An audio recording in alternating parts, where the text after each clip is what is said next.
Here I go again to twitter.com, this time to learn the dynamics of Twitter. So again, I'm going to log in, username, password that you remembered, and again, it takes me to my home page. The first thing I want to discuss here is the basic layout and organization of twitter.com.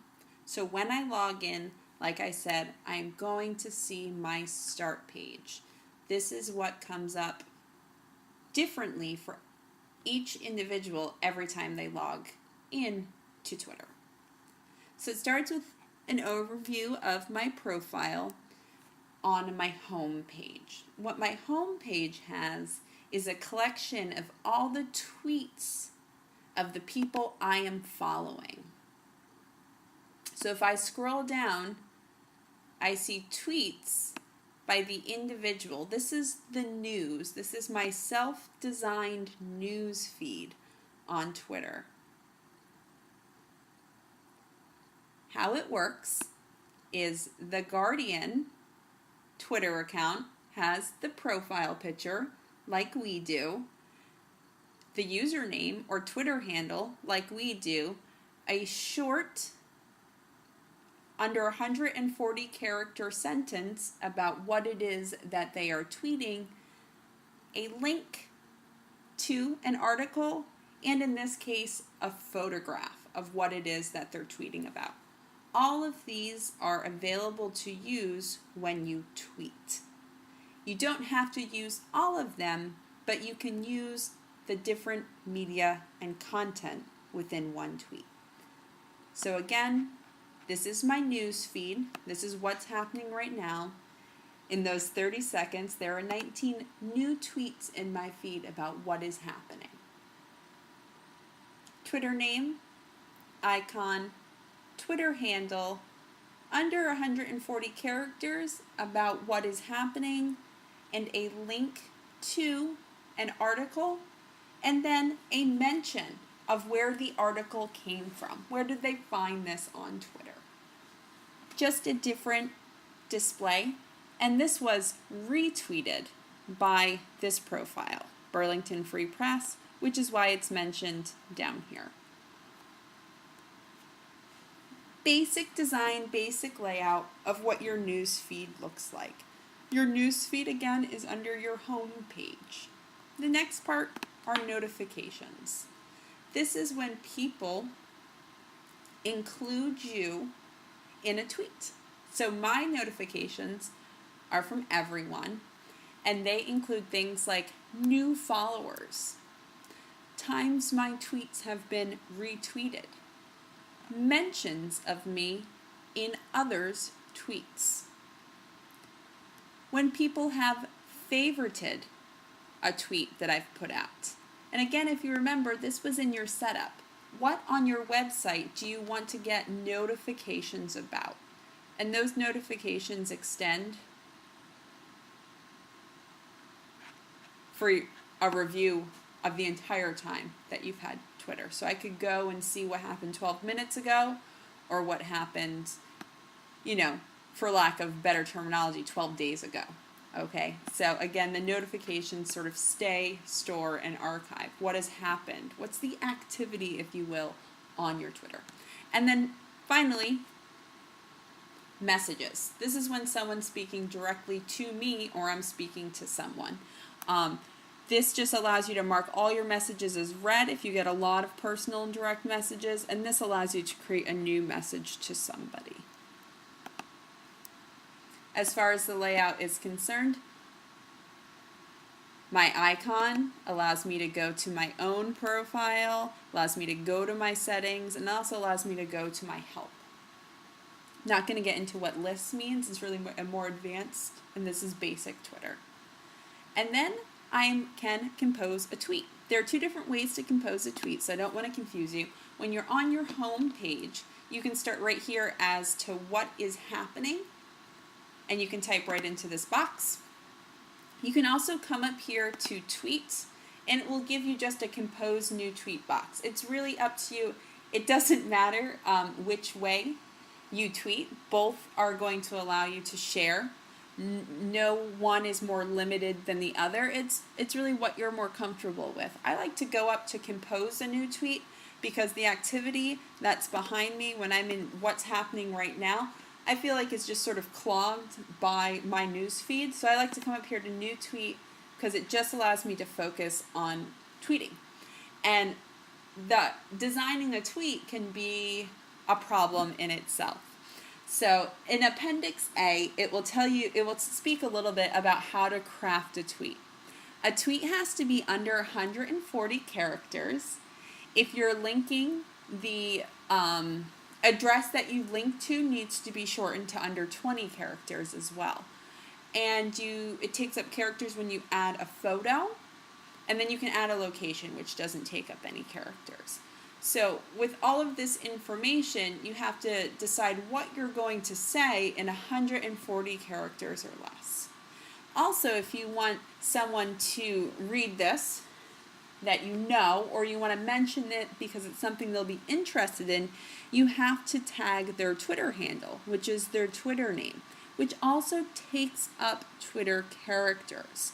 So with all of that, it really becomes, how can I fit all this information into a small space? That's what microblogging is about. All of this information I need to fit it into under 140 characters. So if you read through Appendix A, I'll speak to you a little bit about what the different symbols mean. It's really good to familiarize yourself with that information. So to compose a new tweet, you go ahead and you click Tweet. So these are the basics about Twitter I just spoke to you about. I just want to point them out to you. They'll be in Appendix.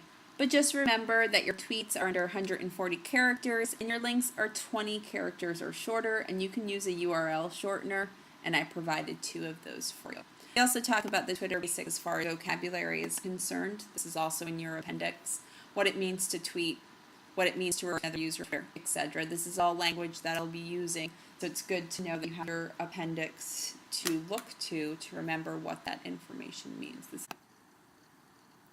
So I'm going to compose a new tweet that contains words, an image, and I'm going to tag a user who I think will be interested in what it is I'm saying.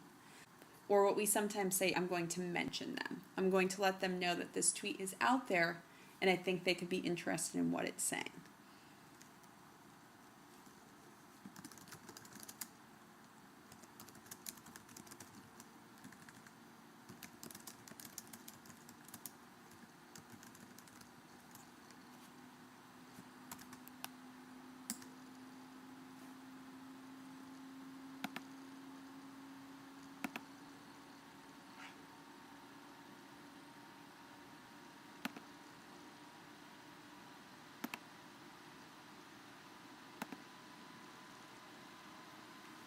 Okay, so I said, showing our educators how to use Twitter.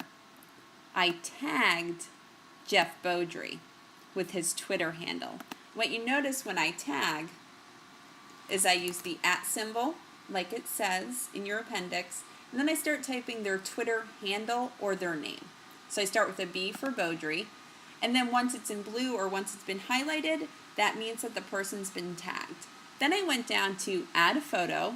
I chose a photo from my desktop to include, and then I can add a location if I want to. I'm in Hamden, Connecticut. I'm going to send this tweet out.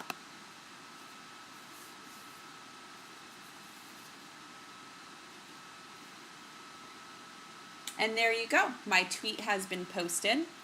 What it shows is the image, my words, my Twitter name, my Twitter handle, who I tweeted it to, included or mentioned in the tweet, and it appears on my own news feed. It will also appear on my own page. So if I go to view my own profile page, you'll see my latest tweet is going to be at the very top.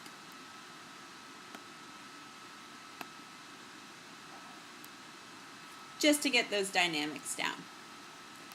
I'm going to compose another tweet that includes a hashtag. All right, hashtag's the big word on Twitter, isn't it? And if you read your appendix, I define for you exactly what a hashtag is. A hashtag is a collection of information that allows users to store in one area and becomes searchable. What is so exciting about hashtags is that the information is stored in real time. As the tweets under a hashtag come in, they are archived by when they were tweeted. They all belong to a larger collection of tweets, and it shows you when and where they were tweeted from. So, I'm going to use the hashtag MALI15, which is the Maine Arts Leadership Initiative for 2015.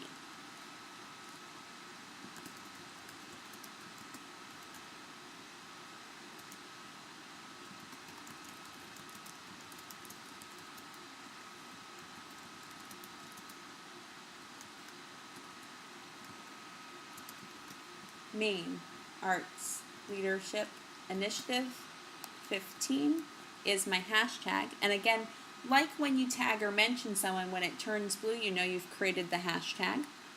I'm not going to add a photo. I'm not going to mention anyone in this tweet. My tweet has been posted, and because I'm on my own page, I see the latest tweet at the very top, real time, archived in order, and then I can also follow my hashtag. So I'm going to go ahead and I'm going to click the hashtag MALI15.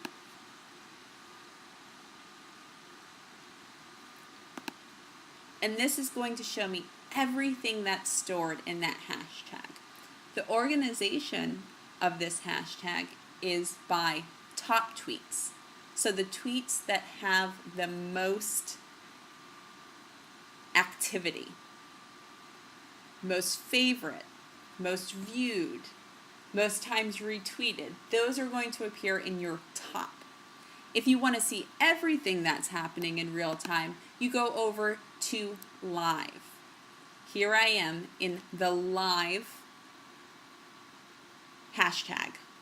Everything that's happened in real time. And then I could look for accounts that have the same name. I could search just for photos under this hashtag, which is a really great way to organize information. If I just want something visual, I can see what's happened. What if I just want videos under this hashtag? Then these are all the videos that appear with this hashtag. There, you can also see the people that follow you that have used this hashtag. You can look for everyone who has ever used this hashtag, just their usernames. So there's all sorts of ways that you can categorize and organize this information under just the one hashtag. It really is a valuable resource to know everything that's happening around there. So what we've done so far is we've looked at the general layout and organization of Twitter. We've looked at really how to share information and ideas on Twitter. We've looked at how to craft a tweet. We've talked about the appendix information that you have available. And we also have looked at how to follow a hashtag and how the information under a hashtag is organized and how I can use that information for my needs on Twitter. So the last thing I want to do is when we're talking about these needs, I want to talk about how do you receive the information on Twitter. And to do that, receive information in your news feed, you do so by following. You follow different Twitter users, okay? So these are all the people on Twitter that I follow. I follow, over 1,500 people on Twitter. Just kind of a general overview. All broadly under the topics of education and art and creativity, assessment, and leadership. So if you want to find people to follow, one great thing that you can do is search an interest that you have. So art education is a big interest of mine. What happens when I search just art education, not art education, the hashtag, is that it's going to give me the top users of art education that I can follow. The top information happening right now with art education. So this is a combination of users and tweets. These are the top accounts, which is different than the top people. So these could be accounts that multiple people are tweeting to. And then the top photos for our education, the top videos, etc., etc. So in order to follow, and as you see when it comes to our education, I'm already following most of the top people. And that's really so that I can collect information about who it is really that they follow. So if there's someone I'm not following, all I have to do is click follow. And now I'm following their information. Their information, what they tweet, will now appear to me on my home page as they tweet. It's really that simple. The more people you tweet, the larger and more active your news feed is.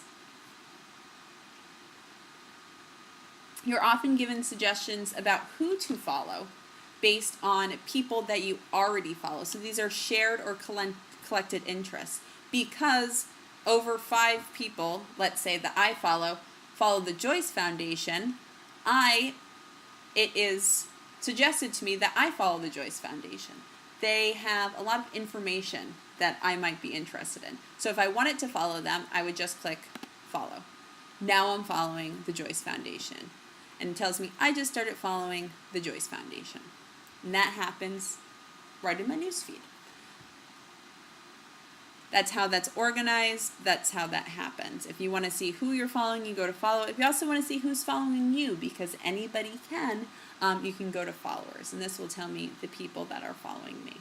That changes a lot because there is spam out there, and I try to get rid of those users as quickly as possible because I don't want anyone following me that's not terribly interested in what it is that I'm saying. All right. So that's how you receive information on your newsfeed, and you do so by following accounts that interest you. One way to do it is you're suggested who to follow. Another way to do it is to search a topic or person that you're interested in and see what the top or live tweets are surrounding that person or topic.